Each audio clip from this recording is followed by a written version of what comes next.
akuntansi. Yuk, nah kali ini Ete akan menjelaskan tentang data dan referensi ya. Ini PDF dari UT ya. Nah, di sini data dan referensi persiapan penulisan karya ilmiah ya.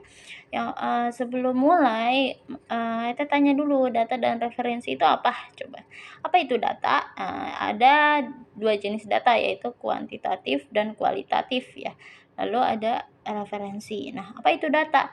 Menurut Connolly and Begg 2015, data merupakan komponen terpenting sebagai penghubung antara mesin hardware dan manusia. Data juga sebagai komponen utama yang ada di dalam sebuah database manajemen sistem atau DBMS ya.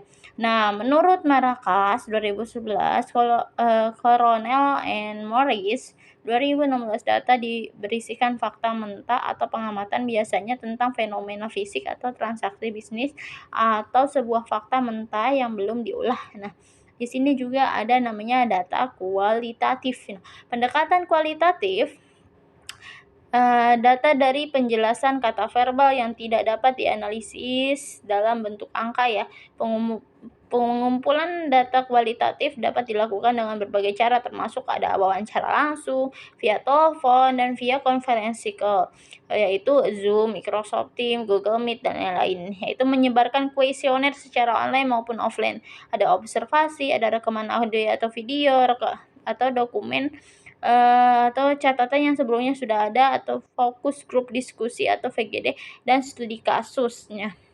Contohnya deskripsi suatu daerah yang diteliti, ada juga biografi narasumber yang dijadikan referensi penelitian dan sejarah berdirinya suatu perusahaan yang diteliti. Nah ini Ete dulu bikin karyanya itu menggunakan data kualitatif, yaitu dengan menyebarkan kuesioner secara online kepada mahasiswa UT pada grup WhatsApp ya. Nah, di sini ada juga data kuantitatif. Data kuantitatif itu jenis data yang dapat diukur untuk dihitung secara langsung, yang berupa informasi atau penjelasan yang dinyatakan dengan bilangan atau berbentuk angka ya. Sugiono 2010. Nah, contohnya hasil survei olahan data statistik, data jumlah mahasiswa setiap tahun di sebuah PT, data penjualan barang di toko, data pertumbuhan penduduk di suatu daerah, data kunjungan wisata di suatu daerah, dan sebagainya. Nah, di sini ada sumber data. Nah, data primer ya. Data primer itu adalah jenis data penelitian yang dikumpulkan untuk pertama kali melalui pengalaman atau bukti pribadi. Nah, data primer seringkali diandalkan dalam sebuah penelitian karena otentik dan objektif. Selain itu, data primer juga digambarkan sebagai data mentah atau informasi tangan pertama. Nah, di sini juga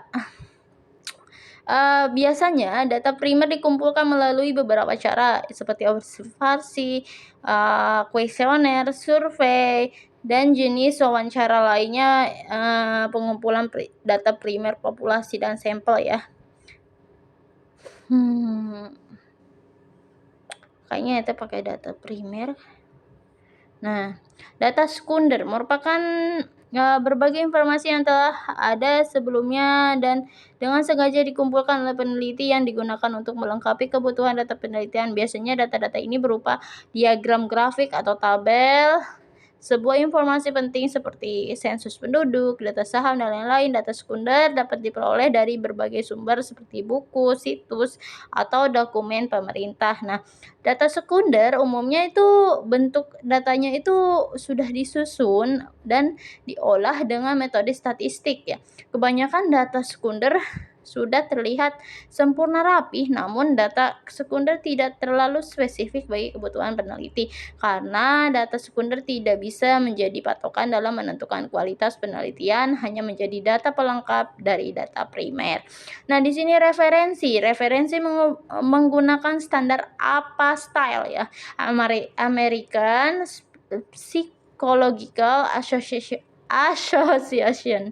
Nah, merupakan gaya atau model pengutipan dan perujukan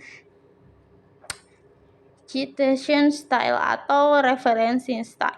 Apa style ini diterbitkan secara resmi pada tahun 1929. Nah, contoh nih, di sini misalkan buku. Kalau tulisannya buku, untuk buku Kakak tulisnya begini ya. Nah, di sini untuk jurnal Kakak bisa tulis begini.